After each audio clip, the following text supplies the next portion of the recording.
너 같은 도시녀는 이 집에 어울리지 않아. 78세 시골 농부 박만수는 서울에서 온 며느리 이서연을 매일 구박했습니다. 그런데 어느 날 자랑스러운 아들 준호가 사업 투자금이 필요하다며 집과 논을 담보로 내달라고 했어요. 만수는 기꺼이 평생 모은 재산을 아들에게 맡겼죠. 하지만 며칠 후 충격적인 소식이 들려왔습니다. 6억 원 담보대출이 연체되어 집이 경매에 넘어간다는 거였어요. 아들은 연락도 되지 않고 마을 사람들은 모두 며느리를 의심했습니다. 그런데 정말 놀라운 건 며느리 서연이 시아버지를 구하기 위해 나선 거였어요. 준호의 충격적인 진실을 파헤치고 위조된 서류들을 찾아내며 심지어 해외로 도피한 준호까지 잡아내는 통쾌한 복수극이 펼쳐집니다. 과연 서연은 시아버지의 재산을 되찾을 수 있을까요? 영상 시청 전 구독과 좋아요 눌러주세요. 영상을 제작하는데 큰 힘이 됩니다. 새벽 5시 전북 고창의 한 촌가에서 박만수는 낡은 농기계를 손보며 하루를 시작했습니다.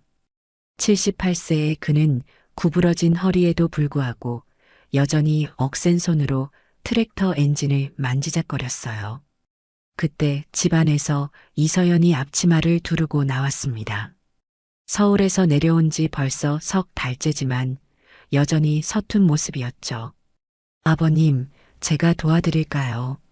만수는 기름때 묻은 손등으로 이마를 닦으며 날카로운 눈빛을 보냈습니다. 도시년이 뭘 안다고 나서냐? 흙이나 묻힐라. 서연은 입술을 꽉 깨물었지만 참았어요. 그래도 밭일은 배워야 하지 않겠습니까? 만수가 쇠망치를 바닥에 내려놓으며 코웃음을 쳤습니다. 배우긴 뭘 배워? 내가 흙 묻는 거 꺼리는 걸 몰라서 하는 소리냐? 서연의 얼굴이 붉어졌어요. 그런 게 아닙니다. 정말 배우고 싶어서요. 만수는 서연을 위아래로 훑어보며 혀를 찼습니다. 그 깨끗한 손으로 뭘 한다고. 집에 들어가서 밥이나 해라. 그것도 제대로 못하면서. 서연은 한숨을 삼키며 집으로 돌아갔어요. 부엌에서 된장찌개를 끓이며 눈물을 참았습니다. 어제도 간이 맛없다고 밥상을 걷어차셨거든요. 시장에서 산 싱싱한 호박과 두부를 넣고 멸치 육수를 우려냈습니다. 간도 여러 번 맛보며 조절했죠. 1시간 뒤 만수가 손을 씻고 들어왔어요. 상을 받으며 젓가락을 들어 찌개를 한 입 떠먹었습니다. 그러더니 얼굴을 찌푸렸어요.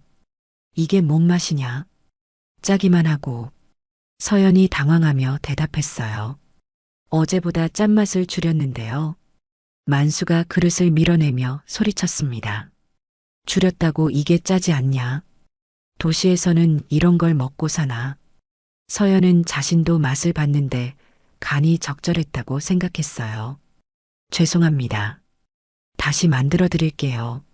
만수가 밥그릇까지 밀어내며 일어났어요. 됐다.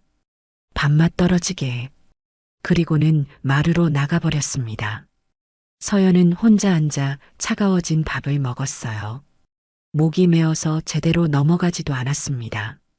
준호는 서울에서 사업이 바쁘다며 한 달째 내려오지 않고 있었어요. 전화를 해도 바쁘다는 말만 반복했죠. 오후 2시쯤 만수는 마을회관으로 향했습니다. 어른들이 모여서 화투를 치거나 이야기를 나누는 곳이었어요. 만수가 들어서자 마을 이장 김봉구가 반갑게 맞았습니다. 만수야, 어서 와. 며느리는 어떠냐? 적응 잘하나? 만수가 자리에 앉으며 고개를 저었어요. 글쎄 말이야. 서울년들은 다 그런가 봐. 가정도 제대로 못 지켜. 옆에 앉은 할머니 하나가 고개를 끄덕였습니다. 요즘 도시 여자들은 다 그렇다더라. 일만 하려고 하지 집안일은 뒷전이래. 만수가 더욱 목소리를 높였어요. 밥도 제대로 못해. 어제는 된장찌개가 그게 뭔 맛인지 모르겠더라고. 김봉구가 혀를 찼습니다. 그것 참 안 됐구먼. 만수가 담배를 꺼내 물며 계속했어요. 그것도 그렇고 농사일도 거들겠다고 나서는데 손에 흙 묻는 것도 싫어해. 그럼 뭐하러 시골에 왔나 모르겠어. 마을 부녀회장 정순자가 끼어들었습니다. 만수 형님, 그래도 며느리잖아요. 조금씩 가르쳐 주시면 되죠. 만수가 담배 연기를 푹 내뿜으며 손사래를 쳤어요. 가르치긴 뭘 가르쳐. 마음가짐부터 잘못됐는데 돈만 밝히는 것 같더라고. 준호가 사업한다고 하니까 그것만 챙기지. 정순자가 조심스럽게 물었습니다. 준호는 요즘 어떻게 지내요? 사업이 잘 되나 봐요. 만수의 얼굴이 한순간 밝아졌어요. 그야 물론이지. 내 아들인데 서울에서 큰 사업을 하고 있어. 투자회사라고 하더라고. 김봉구가 감탄했습니다. 역시 공부를 잘해서 그런가 봐. 대학도 서울 좋은 데 나왔잖아. 만수가 어깨를 펴며 자랑스러워했어요. 그럼 당연하지. 어려서부터 똑똑했거든. 그런데 며느리가 문제야. 아들 뒷바라지는 못하고 시집살이만 힘들다고 하지. 저녁 무렵 서연은 아들 민호와 함께 밥을 먹고 있었습니다. 민호가 그림 일기를 펼쳐 보였어요. 엄마, 오늘 학교에서 친구들이랑 축구했어. 서연이 미소를 지으며 그림을 살펴봤습니다. 와, 정말 잘 그렸네. 민호가 기뻐하며 말했어요. 할아버지도 보여드릴래. 서연의 얼굴이 어두워졌어요. 할아버지는 바쁘실 거야. 민호가 고개를 갸우뚱했습니다. 왜 할아버지는 항상 화가 나 있어? 엄마가 뭘 잘못했어? 서연이 민호의 머리를 쓰다듬었어요. 할아버지는 엄마를 미워하시는 게 아니야. 그냥 적응 시간이 필요한 거지. 민호가 걱정스럽게 물었어요. 우리 서울로 돌아갈 거야. 서연은 대답하지 못했습니다. 사실 여러 번 짐을 싸려고 했었거든요. 하지만 민호를 위해서라도 참아야 한다고 생각했어요. 밤 9시쯤 만수가 술 냄새를 풍기며 들어왔어요. 마을회관에서 막걸리를 몇 잔 마신 모양이었습니다. 서연이 조심스럽게 다가갔어요. 아버님, 저녁 드셨어요. 만수가 서연을 째려보며 대답했습니다. 먹었다. 너는 신경 쓰지 마. 서연이 물 한 잔을 가져다 드렸어요. 물이라도 드시고 주무세요. 만수가 물잔을 받아들고는 한 모금 마셨습니다. 그러더니 갑자기 서연을 향해 소리쳤어요. 너 같은 도시녀는 이 집에 어울리지 않아. 당장 서울로 꺼져. 서연이 깜짝 놀라 물러섰습니다. 아버님, 왜 그러세요? 만수가 비틀거리며 안방으로 향했어요. 내일 모레까지 짐 싸서 나가. 더 이상 못 봐주겠다. 다음 날 아침 일찍 서연이 나가보니 집 대문에 빨간 스프레이로 낙서가 되어 있었습니다. 돈만 밝히는 도시년. 서연의 가슴이 철렁 내려앉았어요. 마을 사람들까지 이런 시선으로 본다는 뜻이었습니다. 그때 만수가 나와서 낙서를 보고는 코웃음을 쳤습니다. 마을 사람들도 다 안다는 뜻이야. 너 같은 년이 우리 집에 어울리지 않는다고. 서연이 떨리는 목소리로 대답했어요. 아버님, 저는 정말 열심히 하려고 합니다. 만수가 담배를 꺼내 물며 말했습니다. 열심히는 뭘 열심히. 거칠에만 번지르르 하지. 그리고는 주머니에서 열쇠 하나를 꺼냈어요. 낡은 금고 열쇠였습니다. 이제부터 이 집 살림은 내가 관여하지 마. 서연이 당황하며 물었어요. 그럼 저는 뭘 하며 지내라는 겁니까? 만수가 금고 열쇠를 주머니 깊숙이 넣으며 대답했습니다. 그건 내가 알아서 해. 어차피 며칠 안에 나갈 거잖아. 사흘 후 오후 검은 승용차가 시골집 마당으로 들어왔습니다. 박준호가 정장 차림으로 내렸어요. 45세의 준호는 여전히 번듯한 모습이었지만 어딘지 초조한 기색이 역력했습니다. 아버지, 만수가 밭에서 일하다 급히 달려왔어요. 준호야, 언제 왔냐? 오랜만이네. 준호가 아버지의 어깨를 툭툭 쳤습니다. 아버지, 건강하시죠? 바쁜 와중에도 걱정이 많이 됐어요. 만수의 얼굴이 환하게 밝아졌어요. 그럼 당연히 건강하지. 내가 잘 되는 게 보약인걸. 서연이 앞치마를 벗으며 나왔습니다. 어머, 여보 언제 왔어요? 미리 말해주지 그랬어요. 준호가 서연을 흘깃보며 대답했어요. 갑자기 시간이 났거든. 아버지랑 할 이야기가 있어서. 만수가 기뻐하며 손을 비볐습니다. 어서 들어가자. 서연아, 좋은 음식 좀 해줘. 우리 아들 오랜만에 왔잖아. 서연이 고개를 끄덕였어요. 네, 알겠습니다. 준호가 좋아하는 갈비찜 만들어 드릴게요. 거실에 앉은 준호는 주변을 둘러보며 말했습니다. 아버지, 집이 많이 낡았네요. 수리 좀 해야 하는 거 아니에요. 만수가 손사래를 쳤어요. 뭘 수리해? 이 정도면 충분해. 준호가 진지한 표정을 지었습니다. 아버지, 사실 중요한 얘기가 있어서 왔어요. 만수가 궁금하다는 듯 몸을 앞으로 기울였어요. 뭔 얘기인데? 준호가 한숨을 내쉬며 시작했습니다.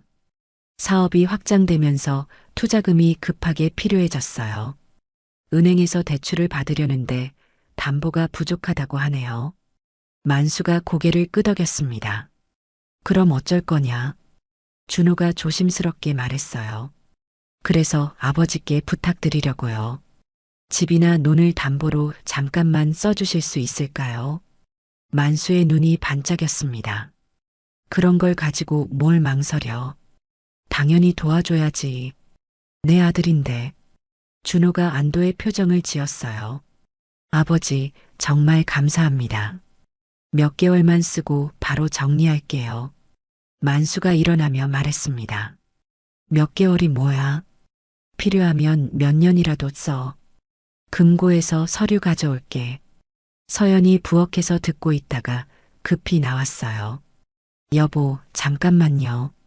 그런 중요한 일을 이렇게 급하게 결정해도 될까요? 준호가 서연을 노려보며 말했습니다. 당신이 뭘 안다고 끼어들어. 사업은 타이밍이 생명이야. 서연이 목소리를 높였어요.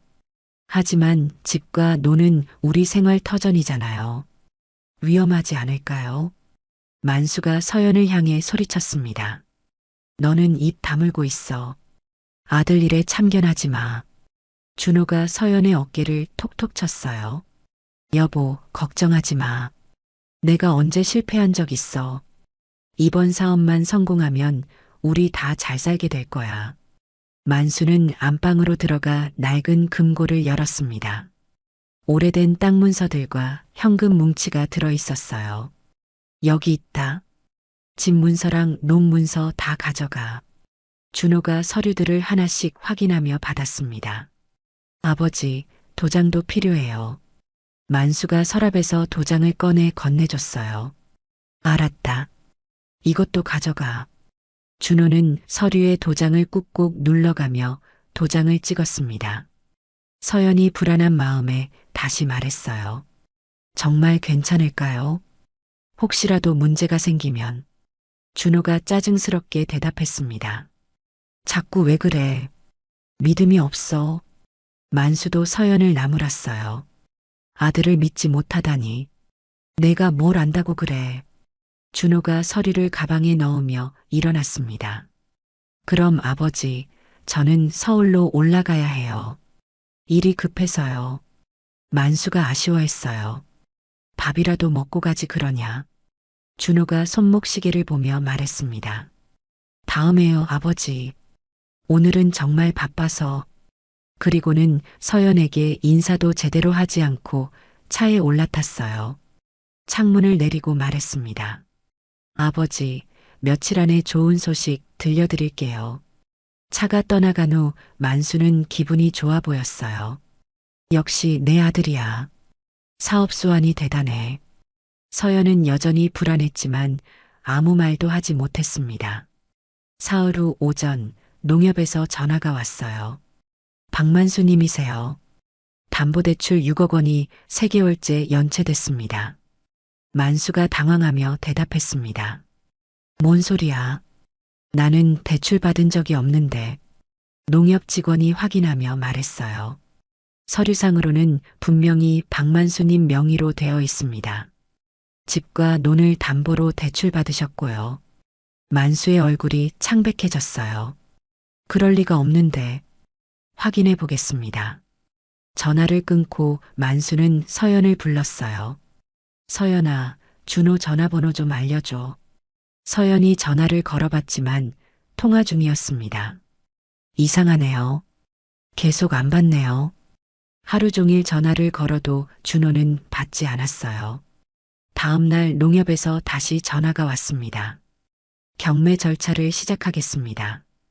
일주일 안에 변제하지 않으시면 부동산이 넘어갑니다.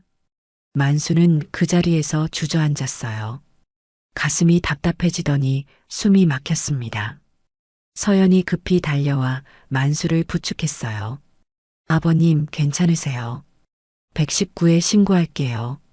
만수는 병원에 실려갔고 검사 결과 스트레스성 심근경색이었습니다. 의사가 서연에게 말했어요. 큰 충격을 받으신 것 같네요. 절대 안정이 필요합니다.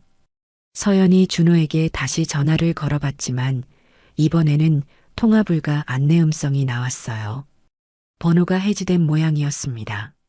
마을 사람들이 소문을 듣고 몰려왔어요. 김봉구가 혀를 차며 말했습니다.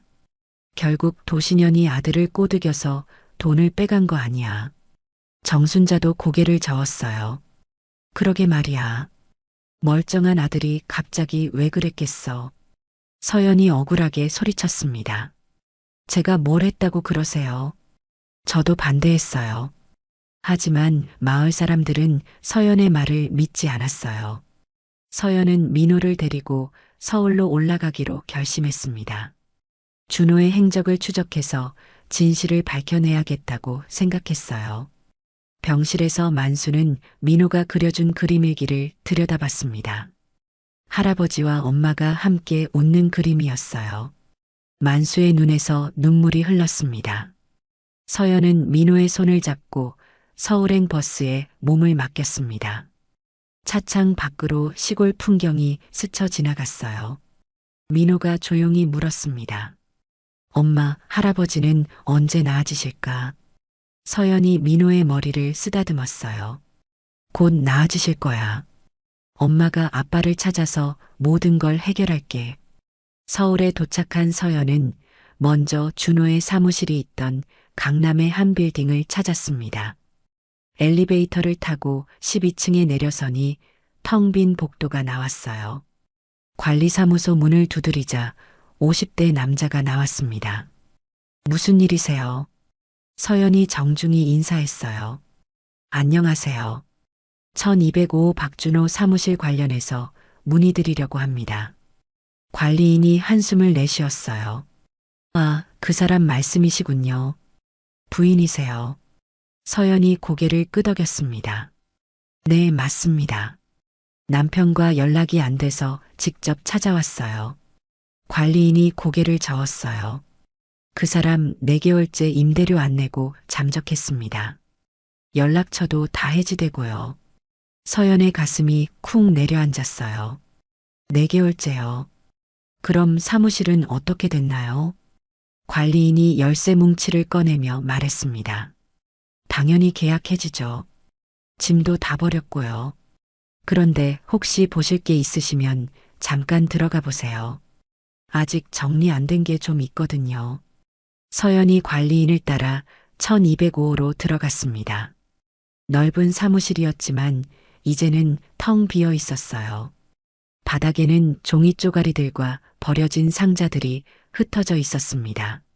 서연이 바닥에 무릎을 꿇고 종이들을 하나씩 주워봤어요. 대부분 찢어진 계약서 조각들이었습니다. 그런데 상자 하나에서 이상한 물건들이 나왔어요. 도장이 수십 개나 들어 있었습니다. 모두 다른 이름으로 만들어진 도장들이었어요. 서연이 도장들을 하나씩 살펴보니 손이 떨렸습니다. 박만수라고 새겨진 도장만 서너 개였어요. 그것도 미묘하게 글씨체가 다른 것들이었습니다. 서연이 상자를 더 뒤져보니 더 충격적인 발견이 있었습니다. 위조된 투자 계약서들이 수십 장 나왔어요. 모두 가짜 회사들과 맺은 계약서였습니다. 그 중에서 가장 놀라운 건 아버지 만수의 인감증명서였어요. 발급일자를 보니 만수가 병원에 입원한 날짜였습니다. 그날 만수는 의식을 잃고 있었는데 어떻게 인감증명서를 발급받을 수 있었을까요? 서연은 깨달았습니다. 준호가 아버지의 신분으로 위조 서류를 만들어 사기 범죄에 이용하려 했던 거예요. 서연이 증거들을 가방에 챙기고 관리인에게 말했습니다. 혹시 CCTV 자료 같은 것도 있나요? 관리인이 고개를 저었어요. 그건 이미 삭제됐을 거예요. 보관 기간이 3개월이거든요. 서연은 실망했지만 포기하지 않았습니다. 다음 날 서연은 여러 은행을 돌아다니며 준호의 계좌 내역을 추적해달라고 요청했어요. 처음엔 개인정보라며 거절당했지만 위조 서류를 보여주니 경찰 신고를 권유받았습니다. 서연은 곧바로 강남경찰서로 향했어요. 형사과에서 40대 형사가 서연의 이야기를 들었습니다. 부인, 이 정도면 충분히 사기 사건이네요. 정식으로 고발장을 작성하시겠어요? 서연이 고개를 끄덕였어요. 네, 그렇게 하겠습니다. 하지만 먼저 변호사와 상담을 받아보고 싶어요. 형사가 조언했습니다. 그게 좋겠어요. 이런 사건은 민사와 형사가 복잡하게 얽여 있거든요. 서연은 시댁이 있는 군산으로 향했습니다. 만수의 친척인 최정호 변호사를 만나기 위해서였어요. 최정호는 50대 초반의 온화한 인상을 가진 사람이었습니다. 서연아, 정말 힘들었겠구나. 만수 형님 상황은 어때? 서연이 눈물을 참으며 대답했어요. 아직 입원 중이세요. 충격이 너무 커서 회복이 더딜 것 같아요. 최정호가 서연이 가져온 증거들을 하나씩 살펴봤습니다. 이건 명백한 문서 위조야. 그리고 이 인감증명서는 어떻게 발급받은 거지? 서연이 설명했어요. 아버님이 의식을 잃고 계실 때 발급된 거예요. 분명 준호가 위조한 게 틀림없어요. 최정호가 고개를 끄덕였습니다. 그렇다면 이건 신분 도용까지 포함된 중대 범죄야. 하지만 문제는 준호가 이미 도망간 상황이라는 거지. 서연이 불안하게 물었어요. 그럼 집과 노는 어떻게 되나요? 되찾을 수 있을까요? 최정호가 진지하게 말했습니다. 가능하긴 하지만 시간이 걸릴 거야. 먼저 사기 혐의로 수사를 의뢰하고 동시에 계약 무효 소송을 준비해야 해. 증거를 더 모아야 하고. 서연이 결심에 찬 표정으로 말했어요. 무엇이든 하겠습니다. 어떻게 해야 할까요? 최정호가 메모를 하며 설명했습니다. 일단 준호의 행적을 더 추적해야 해. 은행 거래 내역, 신용카드 사용 내역, 그리고 동업자나 지인들 증언도 필요하고. 서연이 민호 걱정을 했어요. 그런데 민호는 어떻게 하죠? 혼자 두고 다닐 수가 없어서요. 최정호가 제안했습니다. 내가 아는 선생님 한 분이 계셔. 정교조 출신인데 아이들 돌보는 걸 좋아하시거든. 며칠만 맡겨보는 게 어때? 서연은 최정호의 소개로 김영애 선생님을 만났습니다. 60대의 김영희는 따뜻한 인상이었어요. 걱정하지 마세요. 민호를 잘 돌봐드릴게요. 어머니는 마음 놓고 일을 처리하세요. 민호에게 상황을 설명하기 어려웠지만 서연은 최대한 쉽게 말했어요. 민호야, 엄마가 할아버지를 위해 중요한 일을 해야 해. 며칠만 선생님과 지내면 될까? 민호가 의젓하게 대답했습니다. 네, 엄마. 할아버지를 위한 일이라면 괜찮아요. 그 다음 날부터 서연은 서울과 군산을 오가며 증거 수집에 전념했습니다. 준호가 다녔던 카페, 만났던 사람들, 거래했던 업체들을 하나씩 찾아다녔어요. 점점 준호의 진실이 드러나기 시작했습니다. 그는 2년 전부터 여러 사람들을 속이며 투자 사기를 벌이고 있었어요. 이제 서연에게는 하나의 목표만 남았습니다. 준호를 찾아내서 아버님의 재산을 되찾는 것이었어요. 사흘 후 만수는 병원에서 퇴원했습니다. 하지만 집에 도착하자마자 경매 통지서가 대문에 붙어 있었어요. 일주일 후 강제 경매에 넘어간다는 내용이었습니다. 만수는 통지서를 뜯어보며 온몸이 떨렸어요. 이제 정말 끝이구나. 평생 모은 재산이 하루아침에 날아갔습니다. 더 참을 수 없었어요. 만수는 창고에서 농약통을 꺼내 들고 집을 나섰습니다. 마을 뒷산 깊숙한 곳에는 오래된 폐허 창고가 있었어요. 예전에 양계장으로 쓰던 곳인데 이제는 아무도 오지 않는 곳이었습니다. 만수는 무거운 발걸음으로 그곳을 향했어요. 산길은 가파르고 험했지만 만수는 멈추지 않았습니다. 창고에 도착하자 만수는 바닥에 주저앉았어요. 78년을 살아왔는데 이런 치욕을 당하다니. 아들에게 배신당하고 집까지 잃게 됐습니다. 이제 무슨 낯으로 마을 사람들을 마주하겠어요. 만수는 농약통 뚜껑을 열며 중얼거렸습니다. 이렇게라도 끝내는 게 낫겠어. 그때 창고 입구에서 발소리가 들렸어요. 만수가 고개를 돌리자 서연이 숨을 헐떡이며 뛰어왔습니다. 아버님, 서연이 창고 안으로 달려들어와 만수의 손목을 붙잡았어요. 뭐 하시는 거예요? 그걸 내려놓으세요. 만수가 서연을 밀어냈습니다. 가서 내 갈 길 가. 나는 이제 끝났어. 서연이 울먹이며 만수 앞에 무릎을 꿇었어요. 아버님, 아직 끝나지 않았어요. 제가 준호의 행적을 찾아냈습니다. 만수가 허탈하게 웃었어요. 찾기는 뭘 찾아. 이미 모든 게 끝났어. 집도 논도 다 날아갔는데. 서연이 가방에서 서류 뭉치를 꺼냈습니다. 아버님, 이걸 보세요. 준호가 위조한 서류들이에요. 만수가 시선을 돌리며 말했어요. 위조든 진짜든 상관없어. 이미 은행에서 대출받은 건 사실이잖아. 서연이 서류를 펼쳐 보였습니다. 아니에요. 이 인감 증명서를 보세요. 아버님이 병원에 계실 때 발급된 거예요. 만수가 서류를 자세히 들여다봤어요. 정말로 자신이 의식을 잃고 있던 날짜였습니다. 이게 무슨 소리야?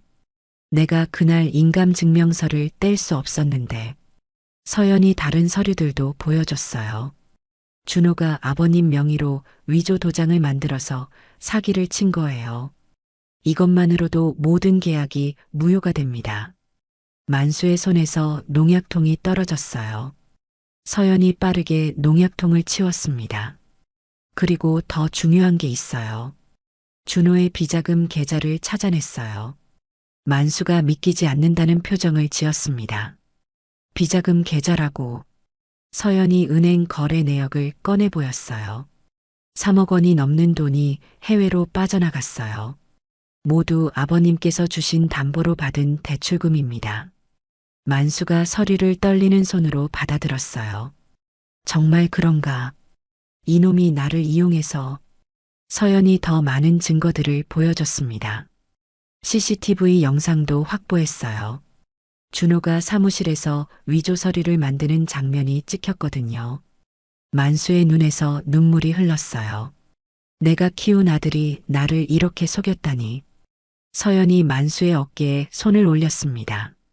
아버님, 이제라도 늦지 않았어요. 함께 싸우면 이길 수 있어요. 만수가 고개를 저었어요. 싸우기는 뭘 싸워. 나는 이제 기력도 없고. 서연이 간절하게 말했습니다. 아버님만 도와주시면 됩니다. 법정에서 증언만 해주세요. 준호가 얼마나 악질인지 보여주는 거예요. 만수가 서연을 바라봤어요. 너는 왜 이렇게까지 하려고 하냐? 나한테 그렇게 구박받으면서도. 서연의 눈에도 눈물이 고였습니다. 아버님도 가족이잖아요. 그리고 민호의 할아버지시고요. 만수가 잠시 침묵했습니다. 그러더니 중얼거렸어요.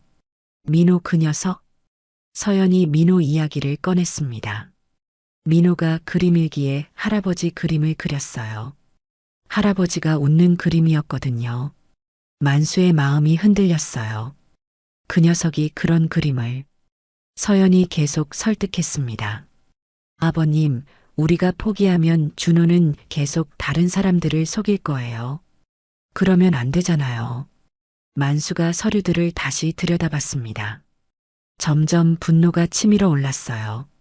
이 못된 놈이 감히 아버지를 이용해서. 서연이 마지막으로 말했습니다. 아버님, 혹시 원본 서류 같은 건 따로 보관하고 계시지 않나요? 만수가 갑자기 무릎을 쳤어요. 맞다. 금고에 진짜 원본이 있어. 준호한테 준 건 사본이었어. 서연이 눈을 크게 떴습니다. 정말요. 그럼 우리가 이길 수 있어요. 만수가 일어나며 말했습니다. 좋아. 이번만큼은 너와 함께 싸워보자. 그놈을 혼내주자. 서연이 안도의 한숨을 내쉬었어요. 감사합니다, 아버님. 만수가 서연의 손을 잡았습니다. 미안하다. 그동안 너를 오해했어. 서연이 고개를 저었어요. 아니에요. 이제부터가 중요해요. 두 사람은 폐허 창고를 나와 집으로 향했습니다. 이제 진짜 싸움이 시작되는 거였어요. 만수는 금고에서 진짜 원본 서류들을 꺼냈습니다. 토지 매매 계약서 원본과 집 등기부 원본이 고스란히 남아 있었어요. 서연이 감탄했습니다. 아버님, 정말 지혜로우셨네요. 만수가 쓴웃음을 지었어요. 아들을 믿지 못해서 그런 게 아니라 원본은 항상 따로 보관하는 게 원칙이거든. 서연과 만수는 최정우 변호사에게 연락했습니다. 이제 본격적인 법정 투쟁을 시작할 때였어요. 일주일 후 군산지방법원 앞에 서연과 만수가 나란히 서 있었습니다. 만수는 평생 처음 입어보는 정장 차림이었어요. 서연이 만수의 팔을 붙잡으며 말했습니다. 아버님, 긴장하지 마세요. 우리가 옳은 일을 하는 거니까. 만수가 법원 건물을 올려다봤어요. 이런 곳에 올 줄은 몰랐네. 최정우 변호사가 서류 가방을 들고 다가왔습니다. 형님, 서연아. 준비 다 됐지. 오늘이 첫 재판이니까 긴장 많이 될 텐데. 서연이 고개를 끄덕였어요. 증거는 충분히 준비했어요. 이제 재판부만 공정하게 판단해주면 돼요. 법정 안으로 들어가자 준호가 이미 앉아 있었습니다. 그 옆에는 30대 후반의 젊은 변호사가 함께였어요. 준호는 서연과 만수를 보고도 고개를 돌렸습니다. 재판장이 입장하며 재판이 시작됐어요. 재판장이 사건을 정리하며 말했습니다. 이 사건은 피고 박준호가 원고 박만수를 상대로 부동산을 담보로 한 대출 사기 혐의에 관한 것입니다. 최정우 변호사가 일어나 입장을 밝혔습니다. 재판장님, 피고는 원고인 아버지의 신뢰를 악용하여 위조 서류로 재산을 편취했습니다. 준호 측 변호사가 반박했어요. 재판장님, 모든 서류는 적법하게 작성됐습니다. 원고가 자발적으로 도장을 찍고 서명한 것입니다. 최정호가 증거를 제출했습니다. 첫 번째 증거를 보시겠습니다. 이것은 피고가 위조한 인감증명서입니다. 발급 날짜를 확인해 보시면 원고가 병원에 입원해 의식불명 상태였던 날입니다. 재판장이 서류를 살펴봤어요. 정말 그 날짜가 맞습니까? 병원 기록도 제출하시기 바랍니다. 최정호가 병원 기록을 추가로 제출했습니다. 여기 입원 기록과 의료진 소견서가 있습니다.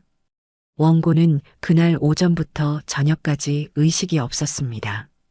준호 측 변호사가 이의를 제기했어요. 재판장님, 인감증명서 발급은 대리인도 가능합니다. 피고가 대리 발급받을 수 있었을 것입니다. 최정호가 반박했습니다. 그렇다면 위임장이 있어야 하는데 제출할 수 있습니까? 준호 측 변호사가 당황했어요. 그건 분실됐습니다. 재판장이 눈살을 찌푸렸습니다. 분실이라니요. 이런 중요한 서류를. 최정호가 두 번째 증거를 제출했어요. 다음은 피고 사무실에서 발견된 위조 도장들입니다. 같은 이름으로 여러 개의 도장이 제작됐습니다. 서연이 증인석에 섰습니다. 저는 남편의 사무실에서 직접 이 도장들을 발견했습니다. 모두 시아버님 이름으로 만들어졌지만 글씨체가 다 달랐어요. 준호가 벌떡 일어났습니다. 재판장님, 저 여자는 믿을 수 없습니다.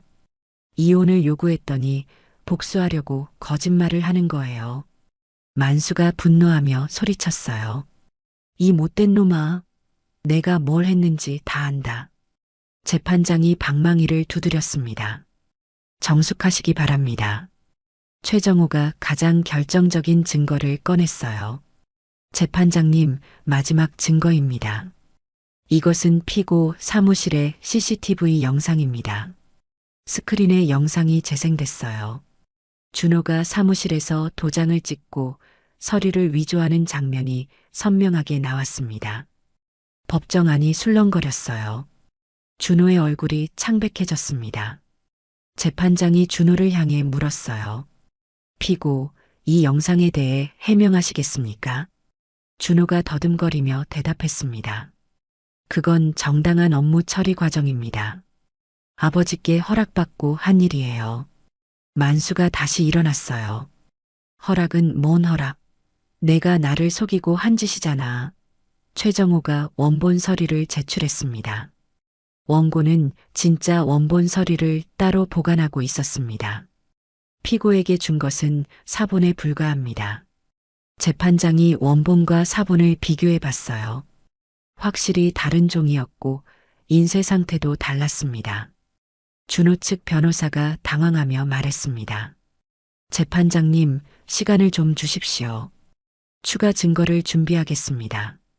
재판장이 고개를 저었어요. 이미 충분한 증거가 제출됐습니다. 피고의 위조 행위가 명백해 보입니다. 최정호가 마지막 요청을 했습니다. 재판장님, 피고가 도피할 위험이 있으니 재산 보전 조치를 요청합니다. 재판장이 결정을 내렸어요. 피고 박준호의 모든 재산을 동결합니다. 그리고 출국 금지 명령을 내립니다. 준호가 급히 일어났습니다. 재판장님, 그건 너무 심한 조치 아닙니까? 재판장이 단호하게 말했습니다. 증거상 명백한 사기 행위로 보입니다. 검찰에 수사 의뢰도 하겠습니다. 재판이 끝나고 법정을 나서는데 준호가 서연에게 다가왔어요. 당신 때문에 내가 이렇게 됐어. 후회하게 될 거야. 만수가 준호 앞을 막아섰습니다. 후회는 내가 해야 할 말이다. 내 아들이라고 부르기도 창피해. 며칠 후 소식이 들려왔어요. 준호가 인터폴 수배령에 올랐다는 것이었습니다. 이미 해외로 도피를 시도했지만 출국이 막힌 상태였어요. 마을에서도 소문이 퍼졌습니다. 김봉구가 만수에게 찾아왔어요. 만수야, 미안하다. 서연이를 오해했구나. 정순자도 고개를 숙였습니다. 서연이가 정말 대단한 며느리네. 우리가 잘못 봤어. 만수가 담담하게 말했습니다. 이제라도 알면 됐지. 서연이는 진짜 며느리야. 서연은 민호를 데리고 시골집으로 돌아왔어요. 민호가 할아버지에게 달려갔습니다. 할아버지, 이제 괜찮아진 거죠? 만수가 민호를 안아 올렸어요. 그럼 우리 민호 덕분이야. 이제 정말 새로운 시작이었습니다. 일주일 후 오전 최정호 변호사에게서 급한 전화가 왔습니다. 서연아, 큰 소식이 있어. 인터폴에서 연락이 왔는데 준호가 말레이시아에서 붙잡혔대. 서연이 전화기를 꽉 쥐었어요. 정말요? 드디어 잡혔다는 거죠? 최정호의 목소리가 흥분되어 있었습니다. 쿠알라룸푸르 공항에서 출국 심사 도중에 체포됐어. 이제 곧 한국으로 송환될 거야. 서연은 급히 만수에게 소식을 전했어요. 아버님, 준호가 잡혔어요. 만수가 의자에서 일어나며 물었습니다. 정말인가? 어디서 잡혔다고? 서연이 흥분해서 설명했어요. 말레이시아 공항에서요. 해외로 도망치려다가 딱 걸린 거예요. 만수는 복잡한 표정을 지었습니다. 그놈이 정말 해외까지 도망치려 했구나. 사흘 후 준호는 한국으로 송환됐습니다. 인천공항에 도착한 준호는 수갑을 찬 채 기자들 앞에 서게 됐어요. 플래시가 터져 나오는 가운데 준호는 고개를 숙인 채 끌려갔습니다. 기자가 질문을 던졌어요. 친부의 재산을 사기로 빼돌린 것에 대해 할 말이 있습니까? 준호는 아무 대답도 하지 않았습니다. 그저 손으로 얼굴을 가릴 뿐이었어요. 다른 기자가 또 물었습니다. 해외 도피 자금은 어떻게 마련했습니까? 준호는 여전히 침묵했습니다. 수사 과정에서 더 충격적인 사실들이 드러났어요. 준호의 노트북에서 발견된 파일들이 언론에 공개됐습니다. 위조 서류 파일이 수백 개나 저장되어 있었어요. 각각 다른 사람들의 이름으로 만들어진 가짜 계약서들이었습니다. 해외 도피 계획서도 있었어요. 싱가포르, 말레이시아, 태국 순으로 이동할 예정이었고 각 나라별 체류 자금까지 세세하게 계산되어 있었습니다. 가장 충격적인 건 만수의 재산을 명예에 도용한 상세 내역이었어요. 집과 논뿐만 아니라 만수 명의로 여러 금융기관에서 대출을 받은 기록들이 나왔습니다. 총 8억 원이 넘는 거액이었어요. 하지만 진짜 충격은 따로 있었습니다. 수사관이 서연에게 전화를 걸어왔어요. 부인, 한 가지 더 알려드릴 게 있습니다. 준비하시고 들으세요. 서연이 불안한 마음으로 대답했습니다. 네, 말씀하세요. 수사관이 조심스럽게 말했어요. 준호 씨가 부인 몰래 이혼 서류를 위조해 놨습니다. 서연이 깜짝 놀랐어요. 이혼 서류를요? 수사관이 설명했습니다. 네, 부인의 도장을 위조해서 이혼 신청서를 만들어 놨어요. 계획상으로는 해외 도피 직전에 제출할 예정이었던 것 같습니다.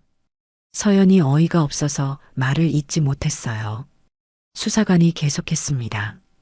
그리고 모든 빚을 부인에게 떠넘길 계획이었습니다. 이혼하면 재산 분할 의무도 없어지고 본인은 깨끗하게 해외로 도피할 수 있으니까요. 서연의 온몸이 떨렸어요. 정말 악질이네요. 어떻게 그런 생각을 할 수 있죠? 수사관이 안타까워했습니다. 정말 계획적이고 치밀한 범죄였어요. 부인과 시아버님이 적극적으로 수사에 협조해 주셔서 다행히 막을 수 있었지만요. 이 소식이 언론에 보도되자 사회적 충격이 컸습니다. TV 뉴스에서 앵커가 보도했어요. 친부의 재산을 사기로 갈취하고 아내에게까지 모든 빚을 떠넘기려 했던 40대 남성이 해외 도피 중 체포됐습니다. 신문 기사 제목도 자극적이었어요. 페류나의 극악무도한 계획, 가족을 이용한 치밀한 사기극, 친부 재산 갈취 후 해외 도피 시도. 마을에서도 큰 소동이 일었습니다. 김봉구가 다른 마을 사람들과 함께 만순의 집으로 찾아왔어요. 만수야, 정말 미안하다. 우리가 서연이를 그렇게 오해했구나. 정순자도 눈물을 흘렸습니다. 서연아, 정말 죄송해요. 당신이 얼마나 억울했을까. 다른 할머니들도 고개를 숙였어요. 우리가 너무 성급하게 판단했어. 서연이를 의심한 우리가 부끄러워. 서연이 담담하게 대답했습니다. 괜찮아요. 이제 진실이 밝혀졌으니까요. 만수는 마을 사람들 앞에서 말했어요. 서연이는 진짜 우리 가족이야. 앞으로 누구든지 서연이를 함부로 대하면 나한테 먼저 말해. 김봉구가 감탄했습니다. 역시 서연이가 대단해. 그 어려운 상황에서 포기하지 않고 끝까지 싸웠잖아. 며칠 후 준호가 군산지방검찰청으로 이송됐습니다. 호송차가 지나가는 길에 만수도 나와 있었어요. 차창 너머로 수갑을 찬 준호의 모습이 보였습니다. 준호도 만수를 봤는지 잠시 눈이 마주쳤어요. 하지만 만수는 곧 시선을 돌렸습니다. 더 이상 볼 게 없다는 듯이 등을 돌리고 집으로 들어갔어요. 서연이 만수의 뒤를 따라갔습니다. 아버님 괜찮으세요? 만수가 한숨을 깊게 내쉬었어요. 내가 아들을 잘못 키웠나 보다. 서연이 만수의 어깨에 손을 올렸어요. 아버님 잘못이 아니에요. 준호가 스스로 선택한 길이에요. 만수가 고개를 저었습니다. 그래도 아버지로서 책임을 느끼지 않을 수 없어. 서연이 위로했어요. 이제 우리가 새로 시작하면 돼요. 민호도 있고 우리가 서로 도우면서 잘 살 수 있을 거예요. 그때 민호가 학교에서 돌아와 뛰어들었습니다. 할아버지, 엄마, 오늘 선생님이 우리 엄마 자랑했어요. 만수가 민호를 안아올리며 물었어요. 뭐라고 자랑하시던? 민호가 기뻐하며 말했습니다. 우리 엄마가 정의로운 사람이래요. 나쁜 사람한테 맞서서 싸운 용감한 엄마래요. 만수와 서연이 서로를 바라보며 미소를 지었어요. 정말 새로운 시작이었습니다. 이제 준호의 그림자에서 벗어나 진짜 가족이 될 시간이었어요. 한 달 후 군산지방법원에서 최종 판결이 내려졌습니다. 재판장이 판결문을 읽어 내려갔어요. 피고 박준호의 모든 행위는 사기 및 문서 위조에 해당하며 이로 인한 모든 계약은 무효로 판결합니다. 서연과 만수가 안도의 한숨을 내쉬었어요. 재판장이 계속했습니다. 따라서 피고 명의로 처분된 부동산은 모두 원고 박만수에게 복귀됩니다. 최정우 변호사가 만족스러운 표정을 지었어요. 법정을 나서며 서연이 만수에게 말했습니다. 아버님, 드디어 끝났어요. 이제 정말 우리 집과 논을 되찾은 거예요. 만수가 깊게 숨을 들이쉬었어요.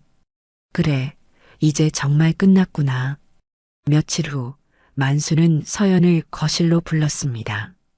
서연아, 잠깐 앉아봐. 할 이야기가 있어. 서연이 조심스럽게 앉았어요. 네, 아버님. 무슨 말씀이세요? 만수가 진지한 표정으로 시작했습니다. 사실 나한테는 숨겨둔 비밀이 하나 있어. 서연이 궁금해했어요. 비밀이요? 만수가 천천히 말했습니다. 준호한테 서류를 줄 때 말이야. 나는 처음부터 의심스러웠어. 서연이 놀란 표정을 지었어요. 그럼 왜 주신 거예요? 만수가 씁쓸하게 웃었습니다. 그래서 진짜 원본은 따로 숨겨두고 준호한테는 사본만 줬어. 서연이 입을 크게 벌렸어요. 정말요? 처음부터 그러신 거였어요? 만수가 고개를 끄덕였습니다. 아들이지만 너무 급하게 서두르는 모습이 이상했거든. 그래서 혹시나 해서 대비책을 마련해 둔 거야. 서연이 감탄했어요. 아버님, 정말 지혜로우셨네요. 그럼 처음부터 계획이 있으셨던 거군요. 만수가 손사래를 쳤어요. 계획이라기보다는 아버지의 본능 같은 거였어. 아무리 아들이라도 그렇게 큰 돈을 함부로 맡길 수는 없잖아. 서연이 이해했다는 표정을 지었습니다. 그래서 우리가 이길 수 있었던 거네요. 만수가 진지하게 말했습니다. 서연아, 이제 이 집과 논을 너와 민호에게 증여하려고 해. 서연이 깜짝 놀랐어요. 아버님, 그건 안 돼요. 아버님 재산인데 제가 어떻게 해요? 만수가 단호하게 말했습니다. 내가 이 집을 지켰잖아. 나는 포기하려고 했는데 너 때문에 되찾을 수 있었어. 서연이 눈물이 고였어요. 아버님, 저는 당연한 일을 한 거예요. 만수가 서연의 손을 잡았습니다. 너는 진짜 우리 가족이야. 이제 당당하게 이 집의 주인이 되어라. 이 소식이 마을에 알려지자 사람들의 반응이 뜨거웠어요. 김봉구가 찾아와 말했습니다. 서연이 정말 대단해. 이런 며느리를 어디서 찾겠어. 정순자도 감탄했어요. 요즘 같은 세상에 저런 효부가 있다니. 만수 형님이 복이 많아. 다른 할머니들도 입을 모았습니다. 서연이는 진짜 우리 마을의 자랑이야. 앞으로 본보기가 될 거야. 서연은 시골에 완전히 정착하기로 결심했어요. 마을 한쪽에 작은 건물을 임대해서 카페를 열었습니다. 서연이 카페 간판을 달며 만수에게 말했어요. 아버님, 이름 어떻게 생각하세요? 고창 카페? 만수가 웃으며 대답했습니다. 좋네. 고창을 사랑한다는 뜻이지? 서연이 고개를 끄덕였어요. 네, 이제 이곳이 제 고향이니까요. 카페는 금세 마을 사람들의 사랑방이 됐어요. 어르신들이 차를 마시며 담소를 나누고 젊은 엄마들은 아이들과 함께 놀러 왔습니다. 서연이 정성스럽게 내린 커피와 직접 만든 케이크가 인기였어요. 민호도 완전히 시골 생활에 적응했습니다. 서울 학교에서 전학 온 지 이제 1년이 됐지만 이제는 완전한 시골 아이가 됐어요. 매일 친구들과 들판을 뛰어다니며 놀았습니다. 민호가 학교에서 돌아와 할아버지에게 달려갔어요. 할아버지, 오늘 친구들이랑 개구리 잡았어요. 만수가 민호를 안아올리며 웃었습니다. 우리 민호가 진짜 시골 아이가 다 됐네. 민호가 가방에서 그림 일기를 꺼내 보였어요.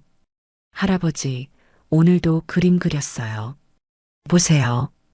그림에는 할아버지와 엄마와 민호가 함께 웃고 있는 모습이 그려져 있었어요. 집 앞 마당에서 세 사람이 손을 잡고 있는 그림이었습니다. 만수가 그림을 자세히 보며 흐뭇해했어요. 우리 민호 그림 솜씨가 날로 늘어가네. 할아버지가 제일 잘 그려졌어. 민호가 기뻐하며 말했습니다. 할아버지가 요즘 많이 웃으셔서 그리기 쉬워졌어요. 만수의 마음이 따뜻해졌어요. 정말 그런가? 할아버지가 많이 웃나? 민호가 고개를 끄덕였어요. 네, 예전에는 무서웠는데 지금은 항상 웃으세요. 엄마랑 저랑 있으면 더 웃으시고요. 저녁 무렵 서연이 카페를 정리하고 집으로 돌아왔어요. 만수가 마당에서 민호와 함께 공놀이를 하고 있었습니다. 서연이 그 모습을 보며 미소를 지었어요. 정말 평화로운 일상이었습니다. 아버님, 민호야. 들어와서 저녁 먹어요. 만수와 민호가 손을 잡고 집 안으로 들어왔어요. 식탁에 앉은 세 사람의 얼굴에는 모두 웃음이 있었습니다. 만수가 서연에게 말했습니다. 서연아, 정말 고맙다. 너 덕분에 우리가 이렇게 행복할 수 있어. 서연이 겸손하게 대답했어요. 저야말로 감사해요, 아버님. 이제 정말 가족이 된 것 같아요. 민호가 끼어들었습니다. 우리 계속 함께 살 거죠? 만수와 서연이 동시에 대답했어요. 그럼 당연히 함께 살지. 밖에서는 고창의 저녁해가 서서히 지고 있었습니다. 작은 시골집에서 새로운 가족의 하루가 평안하게 마무리되고 있었어요. 석 달 후 어느 봄날 만수는 안방 서랍 깊숙한 곳에서 오래된 일기장을 꺼냈습니다. 50년도 넘은 낡은 공책이었어요. 표지는 누렇게 변했고 모서리는 해져 있었습니다. 만수가 일기장을 들고 거실로 나가 서연을 불렀어요. 서연아, 잠깐 이리 와봐. 서연이 앞치마를 벗으며 다가왔습니다. 네, 아버님. 무슨 일이세요? 만수가 일기장을 서연에게 건네며 말했습니다. 이걸 너한테 주려고 해. 서연이 조심스럽게 일기장을 받았어요. 이게 뭔가요? 만수가 의자에 앉으며 설명했습니다. 내가 젊었을 때 쓴 일기야. 한번 읽어봐. 서연이 첫 장을 펼쳐보니 1955년이라고 적혀 있었어요. 23세의 만수가 쓴 일기였습니다. 오늘도 낮에는 농사를 짓고 밤에는 야학에 갔다. 한글도 제대로 모르는 내가 공부를 한다니. 하지만 이 가난에서 벗어나려면 배워야 한다. 서연이 계속 읽어내려갔습니다. 며칠 후 일기였어요. 오늘은 산수를 배웠다. 덧셈과 뺄셈이 이렇게 어려운 줄 몰랐다. 다른 사람들은 금방 하는데 나만 뒤처진다. 창피하지만 포기할 수 없다. 서연의 눈에서 눈물이 흘렀어요. 아버님이 이렇게 힘들게 공부하셨구나. 만수가 쓴웃음을 지었습니다. 그때는 정말 간절했거든. 가난에서 벗어나고 싶어서. 서연이 더 읽어보니 슬픈 내용이 나왔어요. 결국 야학을 그만뒀다. 농사일이 너무 힘들어서 밤에는 기력이 없다. 공부는 내 운명이 아닌가 보다. 하지만 언젠가 내 아들은 반드시 공부를 시켜서 성공시키겠다. 만수가 깊은 한숨을 내쉬었어요. 그때부터 준호한테만큼은 최고의 교육을 시켜주겠다고 다짐했어. 서연이 이해했다는 표정을 지었습니다. 그래서 준호를 그렇게 아끼신 거구나. 만수가 고개를 끄덕였습니다. 내가 못 이룬 꿈을 아들을 통해 이루고 싶었거든. 그런데 그게 잘못이었어. 서연이 궁금해서 물었어요. 왜 잘못이라고 생각하세요? 만수가 자책하며 말했습니다. 아들을 너무 높이만 키우려고 했어. 인간으로 키우지 못했지. 양심이나 인성은 가르치지 않고 성공만 강조했거든.